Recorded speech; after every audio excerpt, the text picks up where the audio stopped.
శ్రీ గురుభ్యో నమ. మాతాపితృభ్యో నమ.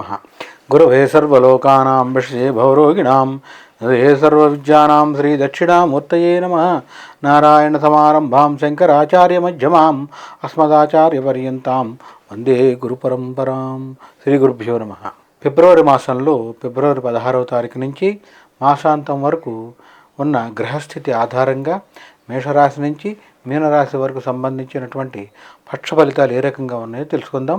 ముందుగా గ్రహస్థితులు ఏ రకంగా గ్రహగతులు ఉన్నాయో చూద్దాం. ఇక్కడ పరిశీలించుకుంటే రవి బుధులు ఇద్దరూ కూడా మరి కుంభరాశిలోనే శనితో కలిపి సంచారం చూస్తున్నాం. మీనరాశి యందు మరి శుక్ర రాహువుల యొక్క సంచారం చూస్తున్నాం. అదే సందర్భంలో వృషభ రాశిలో దేవగురువు అయినటువంటి బృహస్పతి యొక్క సంచారం చూస్తున్నాం.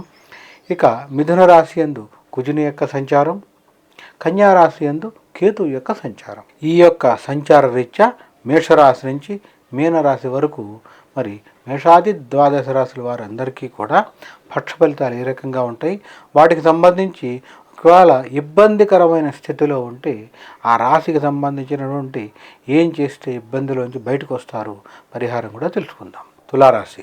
తులారాశి వారికి సంబంధించి చూస్తే గనక పక్ష ఫలితాలు తెలుసుకునే ముందు ఉన్న గ్రహస్థితి చూస్తే తులారాశి వారికి ఉన్న గ్రహస్థితి మరి వీరికి సంబంధించి పంచమంలో రవి బుధ శని యొక్క సంచారం, అదే సందర్భంలో ఆరింట శుక్ర రాహుల యొక్క సంచారం, అష్టమంలో గురువు యొక్క సంచారం, నవమంలో కుజుని యొక్క సంచారం, ద్వాదశంలో కేతుగణం యొక్క సంచారం. తులారాశి వారికి ఉన్నటువంటి ఈ యొక్క గ్రహస్థితి ద్వారా మనం పరిశీలన చేసుకుంటే కనుక తులారాశిలో ఉండేటువంటి విద్యార్థులు ప్రత్యేక శ్రద్ధ పెట్టాలి. చదువు యందు నిరంతరం గురు దక్షిణామూర్తి స్తోత్రాన్ని చదువుకుంటూనే ఉండాలి. విదేశీయాన ప్రయత్నంలో కూడా కొంత ఆటంకాలు వస్తాయి కాబట్టి నిరంతరం కూడా గురు దక్షిణామూర్తి స్తోత్రం చేసుకోవడం అనేది చాలా అవసరం. ఇక తులారాశిలో ఉండేటువంటి కళారంగంలో అయినా, నిర్మాణ రంగంలో అయినా, ఇతర రంగాలు ఏ రంగంలో ఉండేటువంటి వారైనా, వ్యాపారస్తులైనా కూడా మరీ ముఖ్యంగా మీకు సంబంధించి చిన్న చిన్న ఆటంకాలైన అవరోధాలైన అధిగమించాలి అంటే ఒక 2 కేజీలు బొబ్బర్లు లేదా అలసందలు తెల్లవి దొరకని పక్షంలో ఎర్రవైనా కూడా ఒక శుక్రవారం దానం ఇచ్చేయండి. అదే సందర్భంలో శనగపప్పు ఒక 2 కేజీలు గురువారం దానం ఇవ్వండి. ఈ రకంగా చేయటం ద్వారా మీకున్నటువంటి ప్రతికూలతను తగ్గించుకోగలుగుతారు.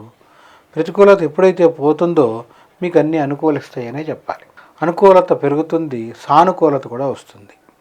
ప్రతికూలత పోయి అనుకూలత పెరిగి సానుకూలత వస్తుంది. ఆ రకంగా ఏ రంగంలో ఉండేటువంటి వారికైనా కూడా చక్కటి ముందడుగు పడుతుందనే చెప్పాలి.